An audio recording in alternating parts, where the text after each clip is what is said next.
for the summer, laundry, all that sort of stuff. I can make my house very similar to my boss's, but it would cost a fortune. Because I live there, I've got to demo the walls, put more insulation in.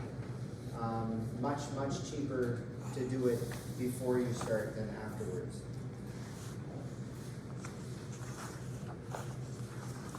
Page 5, you can rewrite this. I am trying to brainwash you.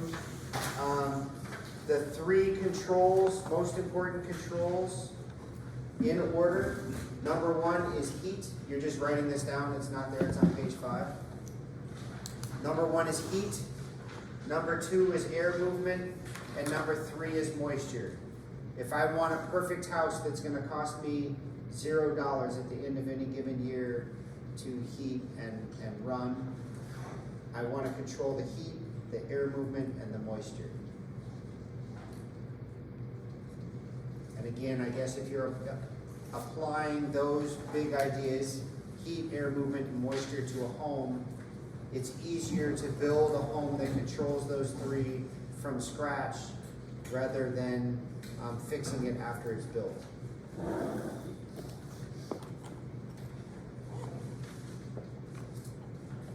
Okay, we're kind of getting into the nuts and bolts of it here. On page 6, your site and lot planning.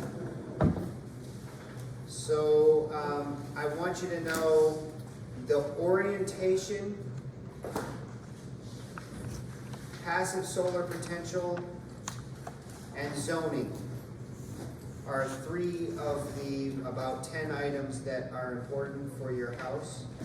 So your orientation is very important. So when I have the next one down, passive solar potential, I'm going to get free sun's energy. We're going to talk a little bit more about this in the lecture, from the sun just coming through my windows. If I were faced due solar south, you can write that term down, due solar south, kind of like a compass point, magnetic north, magnetic south, except this is solar south. So where does the sun reach its altitude, the zenith, the highest point in the sky? That's solar south.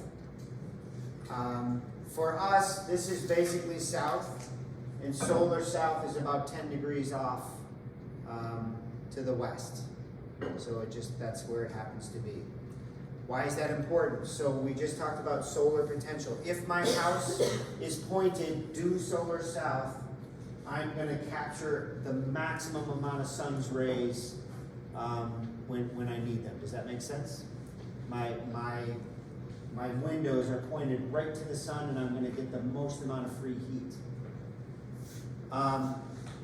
Then I also asked you to highlight zoning and other local jurisdictions.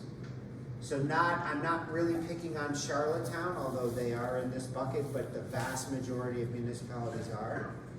My zone, my bylaws say I have to build my house parallel to the road. I don't have a choice. I can't turn my house 10 degrees to face the sun.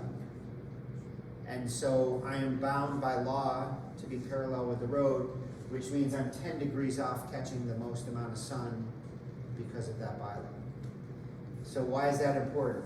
Well, this building has a lot of buzzes and whistles. It has geothermal. We talked about freeze energy from the earth, and some solar panels and stuff like that. If we were allowed by law to turn this building 10 degrees like that, this building would cost $0 over the course of a year to heat. But we have to pay much more than that because of that silly bylaw. Does that make sense?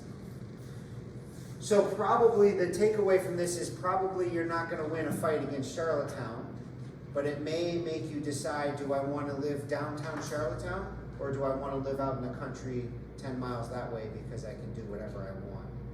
That may be a decisive factor. Or maybe just simply said, if you live in city limits. So I know, for example, Charlottetown, Summerside, Stratford have that bylaw. I couldn't tell you about other towns. But if I live in one of those three, I know if I'm building a house, I can't count on the best passive solar because I'm parallel with my road. Does that make sense? Okay.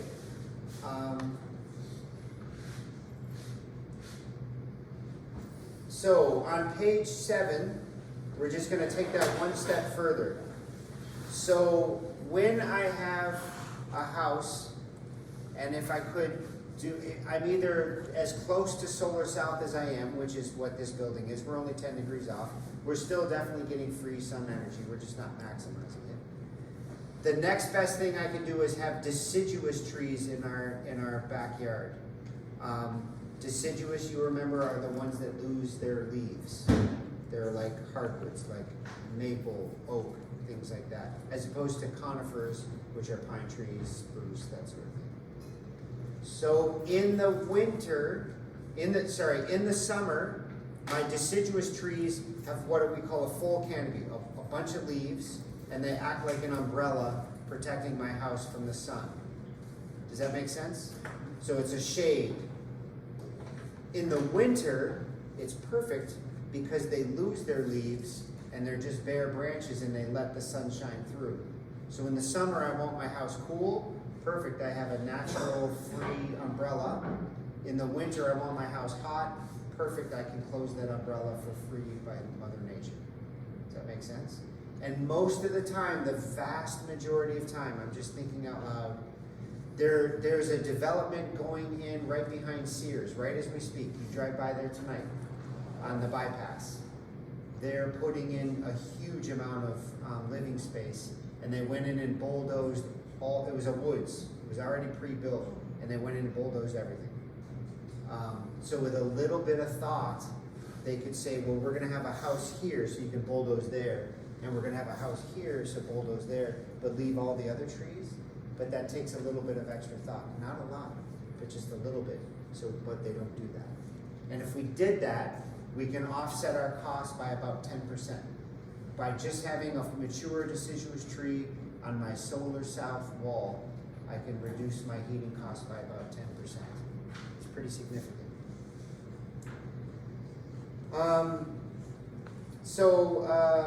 Another thing I want you to know is in PEI, the sun for us, yes, sir. It wouldn't matter if you have windows in that wall, but that sun is still coming into your house. Windows are better, but we're going to get into what's called thermal mass. So thermal mass is anything sun can hit, it'll absorb the light rays and turn into heat.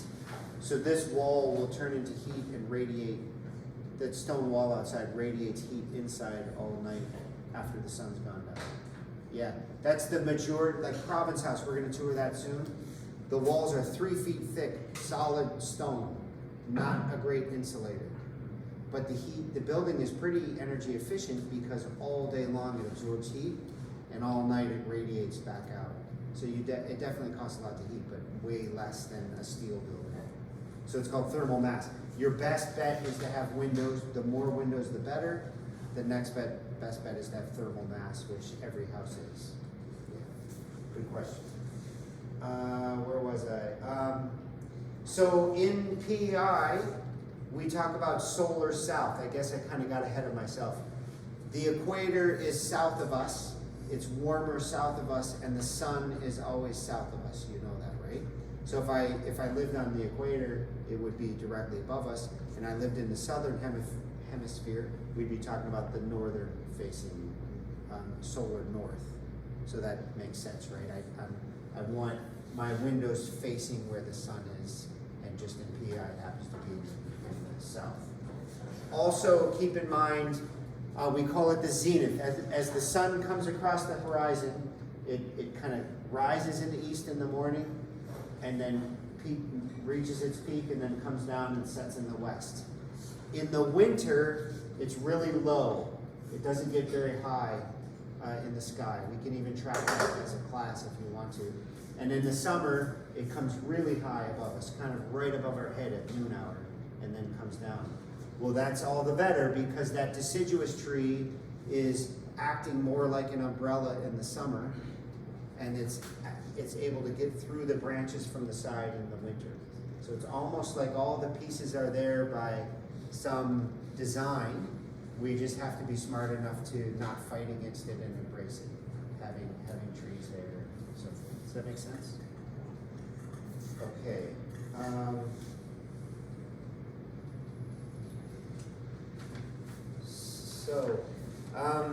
Page 8. So the cheapest building to heat is the smallest building. It would be way easier to heat my office if that was my house than this shop if it were my house, because it's hundreds of square feet smaller. So that should just be obvious. I need less energy to heat a smaller space. Okay, so on page 8, I want you to know, if we decide my family needs 100 square meters of a house, so it'd be 10 meters by 10 meters, a reasonable size house, 30 by 30, kind of like your average 4-square house. That's 100 square meters. But I can also reconfigure it and make it 5 meters by 20 meters. And so the more exterior surface I have, the more energy I lose.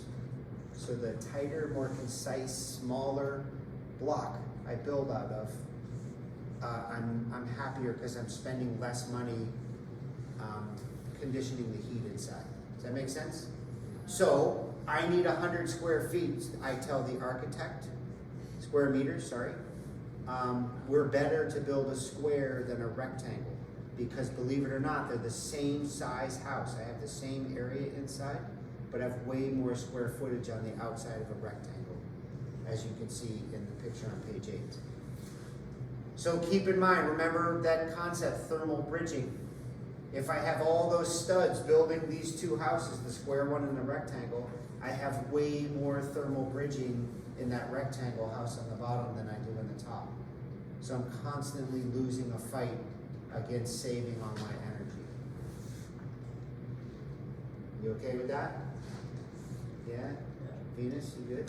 No, because if you make a house just a rectangle, but you face it to the south and put more windows, you're gonna have more superfice to Good. get more sun. Yes, you are right. I just want to make a concept about building small and thinking about the shape. You're totally right. Venus said, well, what if I flood, what if I can orient due solar south and put a ton of windows on the south side? There's a software model we'll use later in the course. It's called Hot 2000, and you can plug in those parameters. So Venus says, I'll bet you if there's more windows, it's better to have a rectangle. We could have a scientific model and actually give us the answer to that. I think you're right. But I just want you to know the concept of, just because you say 100 square meters doesn't mean you've thought it all the way through. Yeah. Yeah, but very, very good point. Basements, page 9. What I want you to know about basements is they're bad. You can write that down. Kind of like a dog that pees everywhere. They're bad. For them. Why are they bad? Because think of a boat in the water. It's got a hull. The hull sits in the water and the living space is above. And what we really, really, really don't want in a boat is for the water to get inside the hull, because we're going to die. We'll drown. The boat will sink, right? So now we have a house that you kind of think is a boat with the hull underneath the ground down into the dirt and water. And then inside that hull, we put all kinds of holes. We have windows, window spaces for openings for windows, and most of those in the residential are below grade, they're below water. You'll look at these and say, well, who cares, it's above the soil. Most of them in residential are at least partially below the ground and have window wells, but they're just little metal retainers and they're not waterproof. So there's one. Then we bring in plumbing, we let out sewage, we bring in electricity, we bring in alarms. What we do in that hull of the boat is puncture it full of a lot of holes. And then we ask it to be perfectly waterproof. So that's one problem. The next problem is concrete. You could write this down because I'll test you on this about 10 times this year. Concrete is the worst building material. No. I'll let you write that down. Alberto? So my basement's just bad in general. My basement is cold, dank, moldy, not comfortable, a liability. I'll go through that here. Oh yeah, I don't even go down there and like breathe in deep. because Right, it's cold. and it's not about the it clown that lives down there, it's about all the There's others. nothing you can really do about that. That's not an old and It's, almost 200-year-old house that's been sitting there for a while. that's right, it's hard to fight. So remember my comment that I'm also brainwashing you on is Mother Nature wants to reach equilibrium. Concrete is not waterproof. Concrete is a sponge. You could write that down. I'm going to test you on that. Concrete is a sponge. And if you keep with my analogy of our basement being a boat, think of my basement in the winter. In general, it's warm and dry, especially compared to outside. So if it's warm and dry out here, in here, and it's cold and wet out there, what's going to happen? Even out. The water actively fights to get in. Doesn't passively, it doesn't just filter through the sponge and get to the other side. Mother Nature is forcing it in. Mother Nature forces things to go from cold to warm. There's a magnet, there's a force that makes that happen, and it wants to reach equilibrium. So it's being pushed from outside, from cold wet to warm dry, and it's being pulled from inside, from warm dry to get away from cold wet. So I'm being attacked by multiple forces from both sides to let that water in. And my best line of defense is a sponge. So it's really not a good place to put a building down below the soil, and it's not a good building material. A, because it's a sponge, and B, typically it would be your top 5% on the island. Last summer it was the most expensive building material, not including granite, countertops, and all that stuff, like your base building materials to build your frame of your house. It's the most expensive. So I'm telling you, it's the worst option all the way around. You want to save money? Don't build a basement out of concrete. Okay? So what I would do is I would build a slab, and I didn't do this. I wish I knew then what I know now. If I built my boss's house that I was referred to as the true story, I have a bunch of documentation I can show you, a little PowerPoint. If you're interested, I'll email it to you because I don't want to bore you, but it's really interesting. He built so I built my house. Here's the ground. I cut a hole. I put my foundation. Then I built my house on top of that. And I have that. My boss has ground.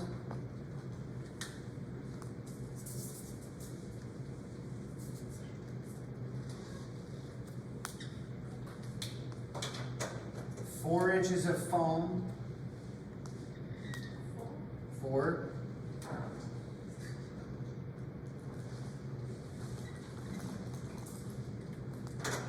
Concrete, I can't remember what it is. I think it's 6 inches of concrete. And then his house on top of that.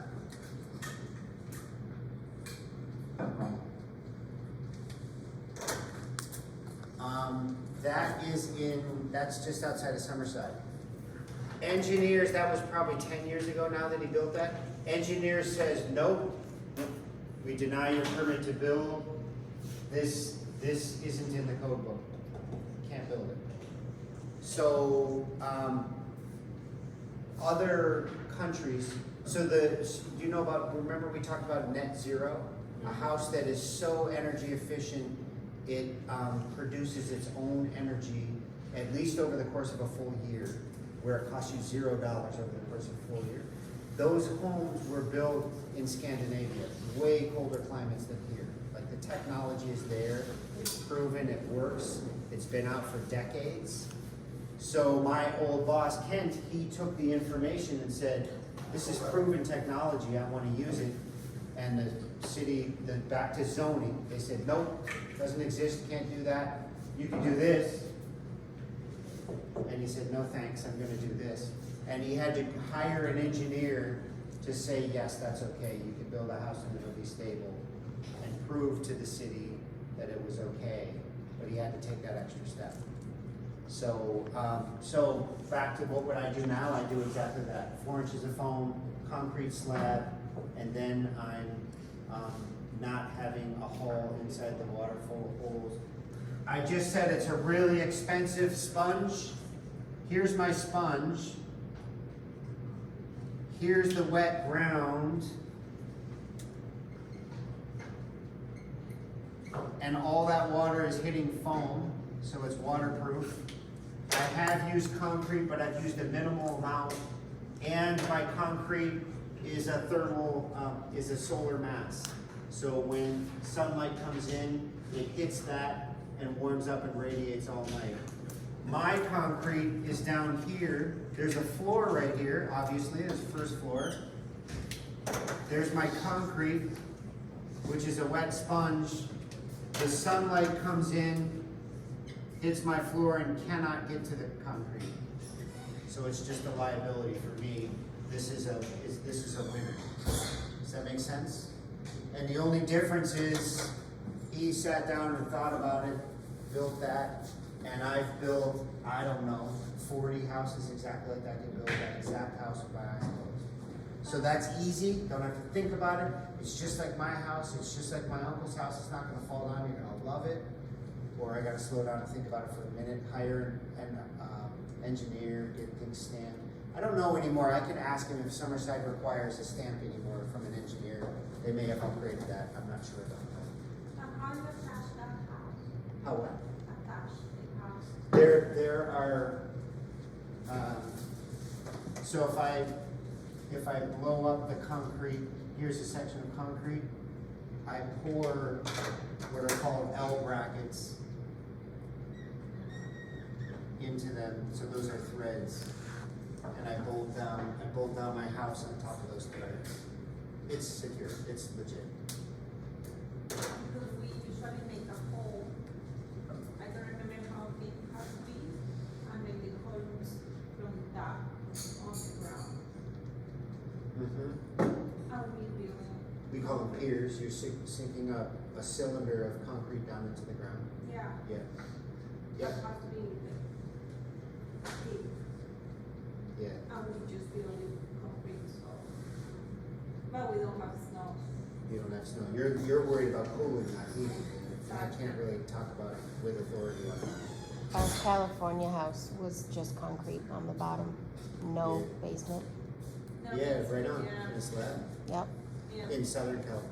Mhm. So very warm. Yeah. Okay, good. I'm glad everybody is. Oh, sorry, Johnny.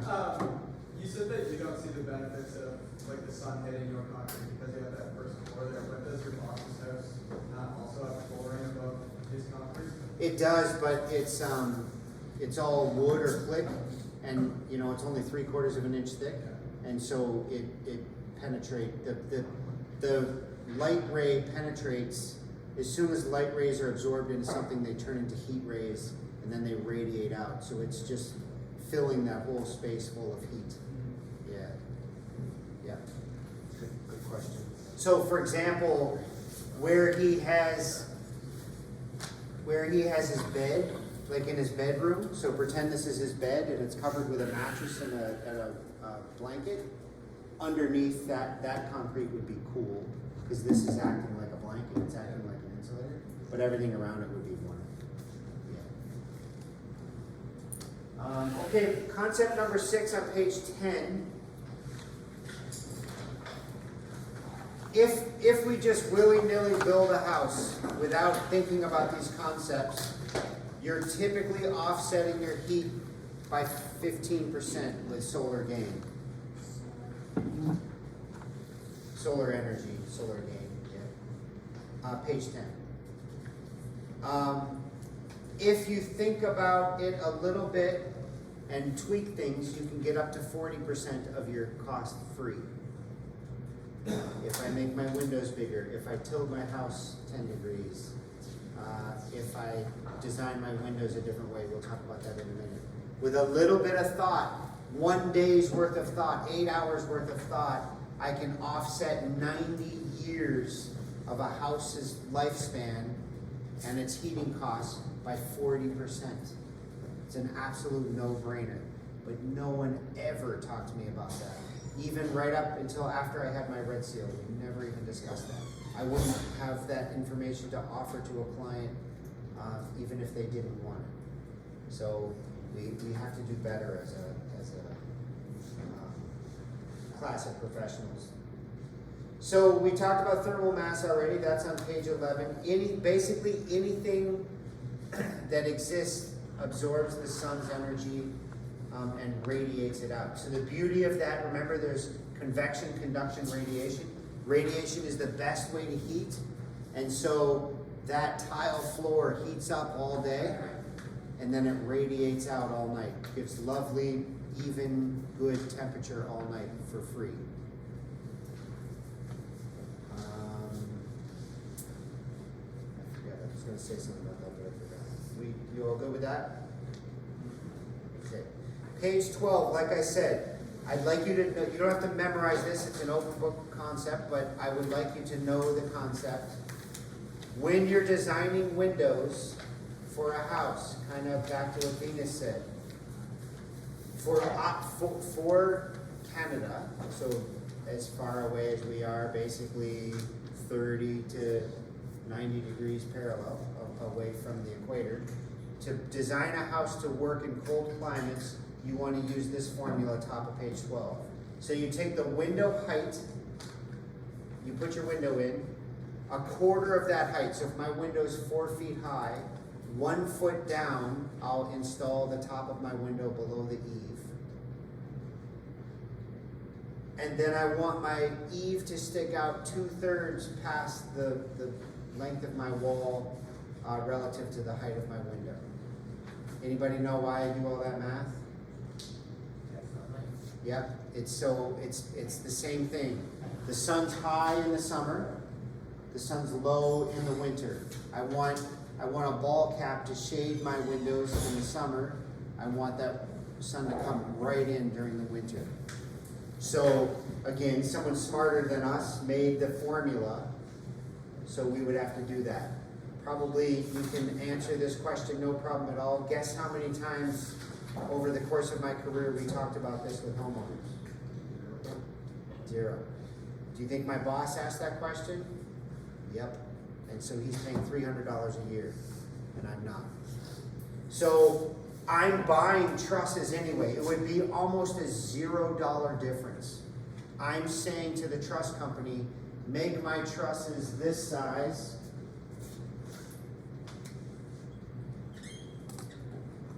And I want 40 of them to build my house. And if it were just that little bit different, make them this size, I can offset my tuning cost by 40%. So someone just had to do the math, someone just had to take care.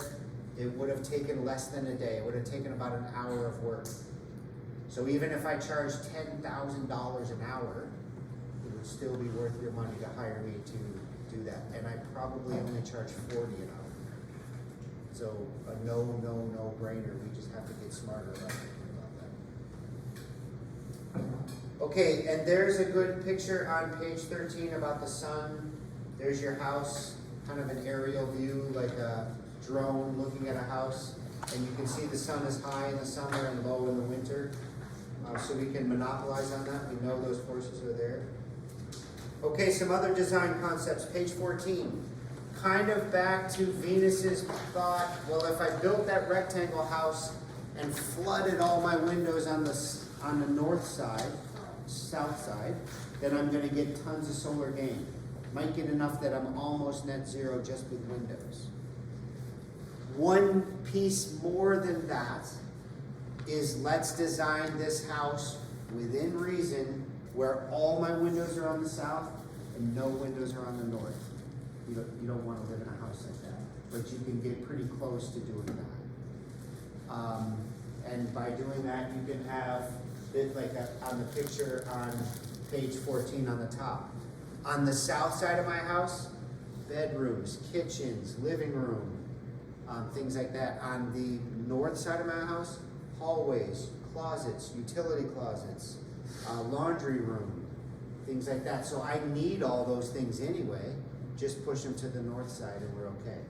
Now I'll just show you all my cards. That's a really simple, gross simplification of the problem, because especially if you bought a house and you're living on the North Shore, you're probably gonna want windows on your north side to make that beautiful.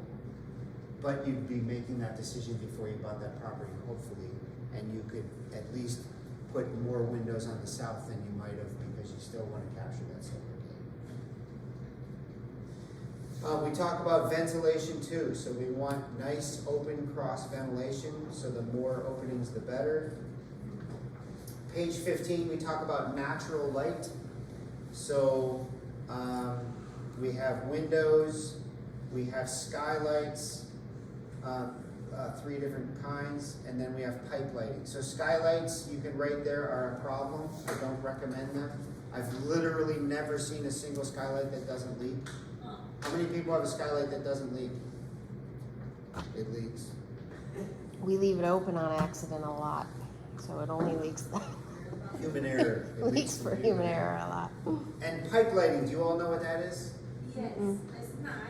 Yeah, it's really nice. It's very, very effective. I've never heard of it. What is it? Like I It's called pipe lighting. So they're all different sizes, but most of them are about a 4-inch tube, and it's basically a mirror, highly, highly polished metal inside, and you poke it up through your ceiling, and the mirror attracts the light, and you can duct the light work anywhere you want in the house, and so you can bring natural light down into your basement through this mirror tube, for a lack of better terms. I've heard my neighbor has it, and his complaint about it is that on a full moon night it's too bright. He said, I would never put one in my bedroom because if it's a full moon you'll not sleep because it's so bright. But what about leaking? Because you're gonna make a hole in your. Yes, don't have too much. I've never installed one. I don't have any experience with that. I know that they're a plastic dome, Yeah. and it might be more like a stack, like a pipe coming through your roof, and they have good gaskets for that. I don't know. Yeah. Okay. All right, page 18. We talked about this. This should be a review. For that gray area is where humans are happy, and everywhere else is where all the nasties are happy. So humans want to live in general, very, very general, at 20 degrees Celsius, you can write this down, and between 30 and 55 degrees humidity. 330 and 55 for humidity, and about 20 degrees Celsius. That's kind of your optimum zone. There's going to be people saying, well, that's way too cold, way too hot. I don't argue that. But for the most part, that when we pay to make this space comfortable, we're paying for those two things. We're going to humidify or dehumidify, and we're going to increase or decrease the temperature to maintain around there. And the beauty is if we do that, we keep all the nasties away. Black mold, all the different bacteria, all that kind of stuff. They don't thrive in that environment. So it's a double positive if we do that. I've been trying to do that. Okay, page 23. Exhaust systems. So remember in my last lecture, every human on an average day releases about 1.25 liters of water. So if we did the math here, there'd be lots of liters or gallons of water that we produce per day, which is to say, if we didn't do anything about it, the humidity rate would be really high, black mold, dangerous high. And so we have to do something about that. So we exhaust air out. Remember, you probably never heard me say this before, but Mother Nature likes to reach equilibrium. What? I know, I should have told you that earlier. So, if I have exhaust fan only, I have wet air in here and I know it's bad, and I wanna get rid of it, is that good or bad? Probably bad, because Mother Nature wants to reach equilibrium. If I'm pushing air out, that makes negative pressure in here, which means it's going to backfill whether I like it or not, sucking in cold, wet air from all over the little pinholes. So exhaust only is not bad, is not good. Supply only, if I'm pushing air in only, probably can imagine the same thing, it's not good. So the best way is called balanced. If I'm taking in 30 cubic meters of air per hour, I'm exhausting 30 cubic meters of air per hour. I think I told you already, when we put the exhaust fan on, it's sucking up all those metal pipes. It's also sucking out the air through that main big plenum. And our ears would pop when we put that on because it's sucking out so much air, unless we backfilled it with a balanced system. So fresh air is coming through these top vents up here.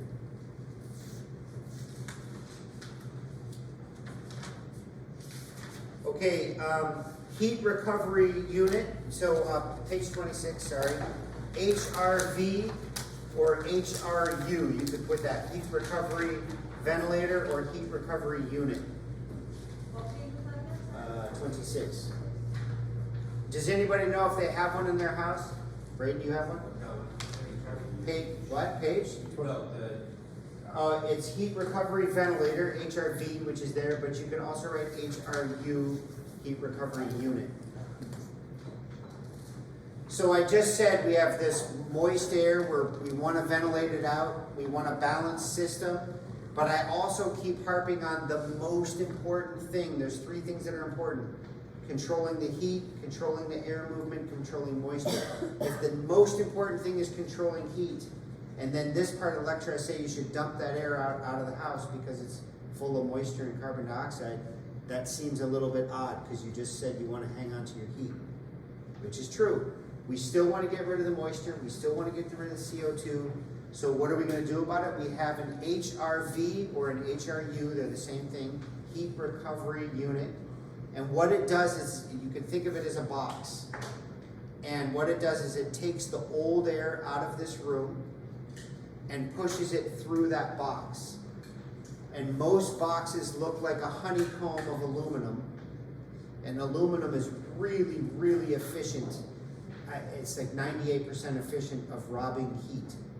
So I take this warm, moist carbon dioxide laden air and I push it through that HRU, the honeycomb of aluminum. It steals all the heat out of it. And then I bring in fresh air from outside and I pass it through that heat recovery unit the opposite way. And the cold air steals the heat out of the aluminum. And I recover about 80 to 90% of the heat that I would have otherwise dumped outside. Does that make sense? You all with me? So that picture is really confusing to look at, but I have one box with two valves. Kind of think of it as a heart. I have moist CO2 laden air, I want to get rid of it, but I don't want to get rid of my heat. So I take this air, I push it through a box. That box temporarily steals all the heat out of the air and pushes the cold air that's full of moisture and CO2 outside. Then I take fresh air from outside, bring it through the box, and that cold air steals the heat from the box, and I preheat the air before it goes to my furnace. You with me on that? Most houses, be surprised if your house doesn't have one. Most modern houses have one. The dorms have it, my house has it. It depends on, if they were built from the 90s on, you would have it. If it's still functioning and you're still in place. It's code, it's law, you have to have one now. Is it like a heat pump? No, Does it use works- air ducts It or works, just- it's like a box, just like that, much smaller. Air exchanger, yeah. A Air what? exchanger is another term for it. Yeah, I don't have one. Yeah. It's what? should get it serviced. Clean your filters. Does it work with ducts? Or? Yep, Okay. yep. Yeah, your house might be too. I was thinking the modern half, or They still use radiators? oh, okay. Yeah, so that's so important a piece of equipment that now it's code. It's been code since like the mid-90s. So all modern houses, commercial or residential, have them. We have one here, we can tour it if you want. It is the size of 6 of my offices put together. Really, I do actually. It's pretty cool. I'll use the analogy when we go look at it.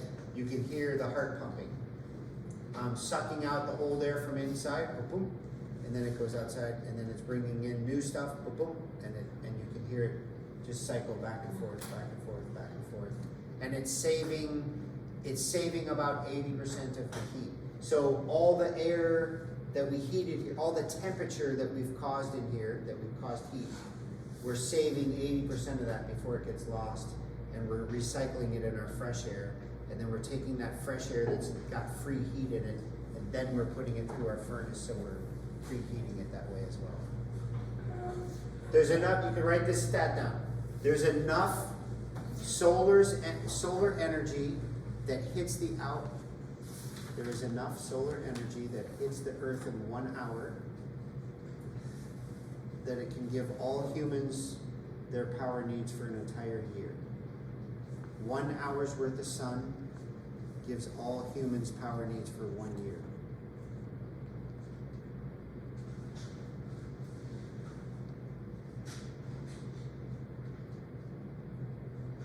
So we have the technology, it's already there, we just have to be smart enough to harness it.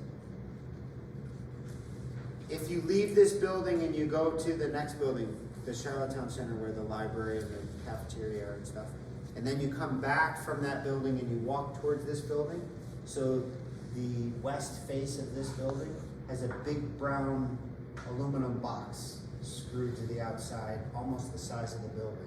Have you all seen that? If you look up close, there's a bunch of little holes in that box. You know what I'm talking about? Go look, it's like, go at the end of the hallway, and if you were a BB, you could shoot right through the wall and touch that box. It's right on the outside of this wall right here. And it's a big brown box screwed to the outside of the building, about the size of the building, full of, I don't know, 10,000 little holes. And what it does is it sucks, air goes into those holes, and it's a brown box, so the sun heats that air inside. Heat rises from convection, and it goes up to the top of the box and right into our furnace. And it's preheated about 90% free before it even touches our heating system. So effective that they had to retroactively, about two years after this building was built, they had to redesign it to cut it off in the summer because it was even more hot. It was bringing in way too much heat for the building, and it couldn't handle it. So we have a way of killing it in the summer, where we didn't think it was going to be that effective. Yep. So this building was like completely and utterly thought out, every single floor, every single. Yep, everything. It's the second most energy efficient building in the province, next to Gene Canfield, right across from the K-Rock building. Right, what? You know where Old Triangle is? K-Rock building. There's an empty, used to be a gas station on the other side. It's just an empty lot now. Anyway, right there, that's the most energy efficient, and they just had deeper pockets. It was federal money compared to provincial money, so they can get rid of it. So we talk about baby boomers retiring and not enough students coming back. So it's really doom and gloom in terms of education across the country because there's not enough students. So they're talking about mothballing programs and this sort of thing.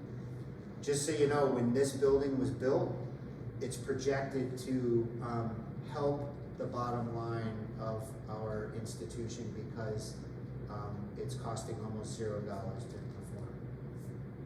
So we're talking about divesting property, like, oh, we better get rid of those buildings over there because they're just costing us money and we can't afford them, where this is actually helping our bottom line because we thought about it. So we have geothermal, we have the we have solar gain. Well, remember I said windows on the south? No windows on the north? Look. So we do have windows at the upper levels, but we have tons of buzzes and whistles. I won't get into it, we only have a half hour, but you don't even notice it, but code says for people working in an office environment, we need the lighting inside to be this level, what we call lumens. It's this many lumens. And what you don't know, it's imperceptible to all of us, is we're using the minimal amount of electricity at any given minute because we have a sensor, it's a black box. I'll find it here, but anyway, and it's sensing how much light is in here. So the more sun that's coming in, these lights dim.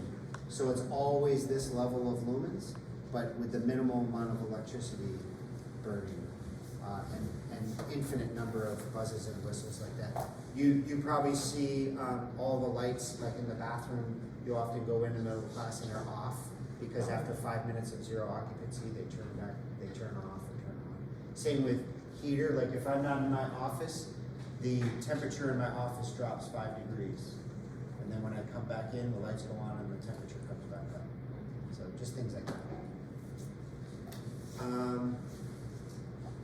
Okay, we're on page 30, alternative energy sources.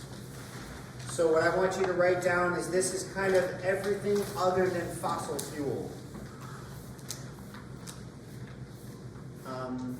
So fossil fuel is all from the ground, oil. So that includes propane, kerosene, gasoline, diesel. You all know that, right? That's all of those, coal, all that's fossil fuel, right? So kind of what can we do other than that? Why is fossil fuel a problem? Name 2 things. I don't care about your political stand. It's running out, It's running out, so what does that mean? Who cares? because we're not gonna have any of it X amount of years. So I'll have a car at some point and I won't have any gas to put in. But maybe more relevant than that, It's expensive. every day the price is going up. Is it ever? Every day the price is going up. I got my license, it was like 3 years ago. No, that part's a lot. But I did get my license. I did get my license 3 years ago. And- I filled up my car and it was only $40 to fill it, and now it's like $65. $10 when I got my license could fill my tank and I could get a 6-pack of beer. Those When are I the first- when I got my first car, it cost me $80 to fill up, gas was sitting at $2.50. $2.50, yeah. That was compared to like old. What, I mean, in your lifetime, you know, if you just graduated high school, it was probably 8 years ago, people were, oh, what? It's gonna be $1 a liter? It's gonna go above double digits, it's gonna be $1? Like, that was very recently, right? And now what is it, 250? So think about it 5 years from now. Think about it 10 years from now, what is it? Oh, no, sorry, my bad. $1.50. But it's just going up exponentially. So the more we run out, the more precious it is, the more expensive it is. So, and I think I told you that, if I have, and I do, if I have a heating system like furnace oil, and I can't afford to heat my house, then like my brother-in-law's family and I move in together, right? We make it work. But no one's gonna buy my house, because if I can't afford it, no one else can afford it. Someone very wealthy could afford it, but they don't wanna live in my neighborhood, they wanna live in Niantic, right?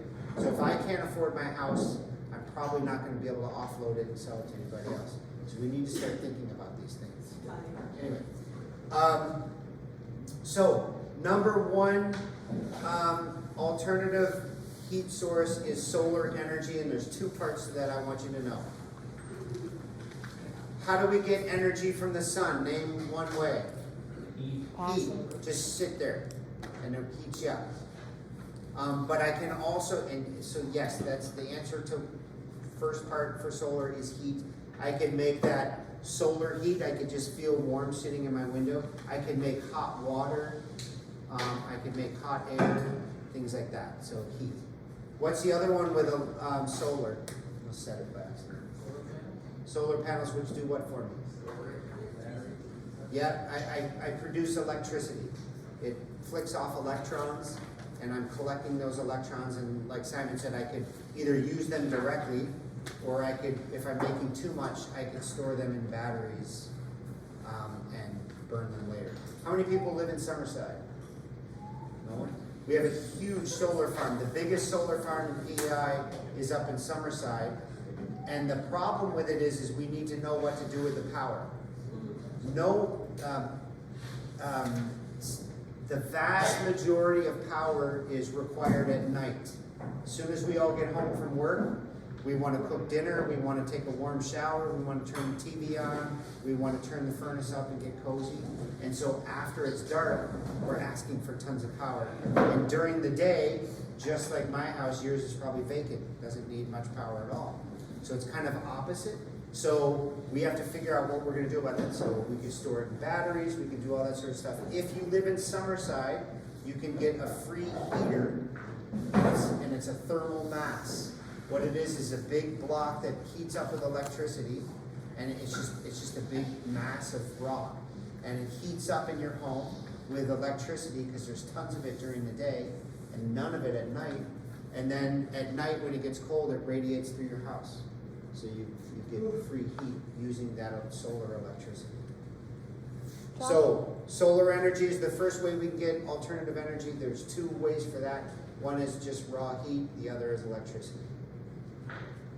There are weird things in town that look like a big vending machine window full of soda cans. Yep. Is that It what is. this is? It's exactly the design that is huge on ours that's commercial. It's called a can solaire.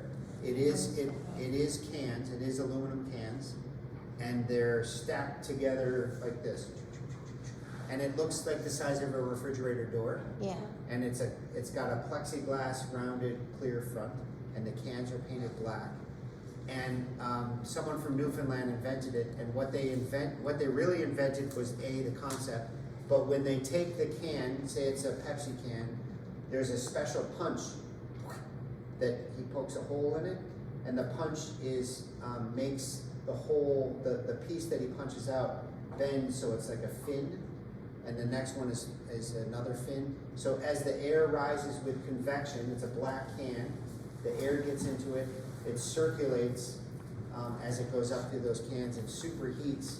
And by the time it gets to the top of that can solaire, which is probably 6 feet high, it's only the size of a refrigerator door, it's so hot that it'll heat your house. It's so hot that they had to retrofit them about a year later with electric fans, because if there's not enough air movement, the whole machine will melt itself. So it used to be 100% solar, but for safety they put fans on it now to make sure air is moving. So very, very effective. The ESET students right now are doing exactly that. Are they outside on the? Are they in the courtyard? They might. I don't see them. They're working on them right now. They build them from scratch, and they bake ovens from scratch. They'll make pizzas. They'll heat your house for free. It's all for free, other than buying the materials. So it's called a can solaire, and that's back to solar energy, and it's heat, just direct, straight up heat. Okay, thanks. Yeah, you can Google it. They're pretty cool. You can still buy them. Yeah. There's some right back there that are homemade that the students build. Okay, so we talked about photovoltaic cells, which are turning the sun's energy into electricity, so we'll skip past that. The next one is on page 36 is wind. So we're very proactive here in PEI. We have a huge wind farm up west, and more and more windmills are coming all the time. We put more in the North Gate. Are they? No, Skinner's Pond. Skinner's Pond, yeah. So the college has a program of producing technicians, how to maintain these. So big way of doing that. Huge infrastructure to get into it, but free energy after it's installed and starts paying for itself right away. Good money in it too. Huge money in it, Yeah, yeah. buddy went over a house for my brother. Yeah, He was making $4 an hour. yeah. Quit on school. It's as a matter of fact, it's a problem. The students that graduate those programs, they had to make them sign a contract that you won't leave because the students would get pirated after like 2 months of work and then say, just come for a couple weeks, work with us, and they never come back. So they never graduate, which kind of stifles their pay. Anyway, it's very popular. Yeah. Yeah, just bring it home like 3 weeks or something like that, also Yeah. living allowance. Yeah. Page 38, geothermal. So the Earth's crust, when you get about 6 to 8 feet below the Earth's crust, the Earth stays at a standard temperature. It's about 50 degrees Fahrenheit, 550 Fahrenheit, and we can use that energy because it's unlimited.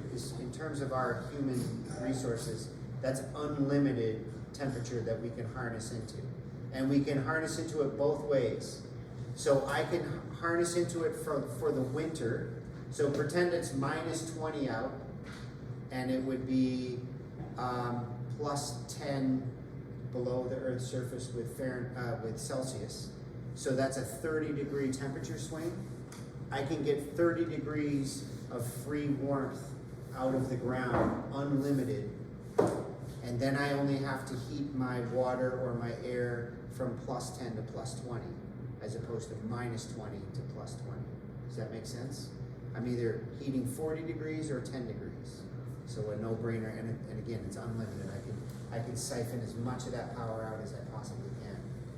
There's 3 different ways of doing that. But basically, you have a big yard, and you can put a horizontal loop, like you see that upper left picture. You can do an open loop, which means there's groundwater. You just suck it up, pirate the heat out of it, and push it back down. Or you can do a closed loop. We have a closed loop. I forget now how deep they go. I think they go 400 feet deep or something like. They go very, very deep. And our system is closed, and we use glycol. It's like antifreeze, and it goes down. So our system is closed, and we keep that antifreeze, and we just pirate the heat out of that. And glycol is the antifreeze we use because it's food grade. It's safe for humans. So if a pipe bursts, you can eat it or drink it, and you'll be safe. Because some antifreeze is poisonous. And we have that system here. I'll show you that if I didn't say that already. And then biomass, you can write on biomass, which is the bottom of page 39. That's basically anything that was living. Grass clippings, potato peels, seaweed, you name it. So, or wood chips, anything that used to be alive. And what we'll do is we'll either burn it outright, like a wood chip, or we'll ferment it and capture the methane off of that and burn the methane like just like propane. Cavendish Farms is almost completely self-sufficient now, where they make French fries. So they'll peel the potatoes. It used to be a liability. They used to pay to have to take the peelings away. Now they salvage them, they keep them, they ferment them in this big digester, turn it into methane, and make their own gas to run their own plant. And they're almost self-sufficient. They do have to bring in some energy, but not much. Huge difference, huge difference. You do it cool? Yeah. The big farm, the pig farm. Pig farm, yeah. Yeah, The manure. And they propane, Yes. and they use the propane to cook or to keep it, like, warm all the animals.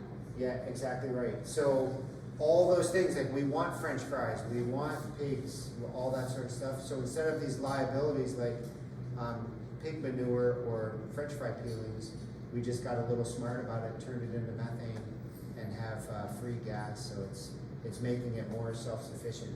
And those are coming online more and more. The energy system students go out and do a case study on the one in Cavendish Farms, for example. That's it. Yeah, that's it. Any questions on that? All right, thanks. We'll see you tomorrow.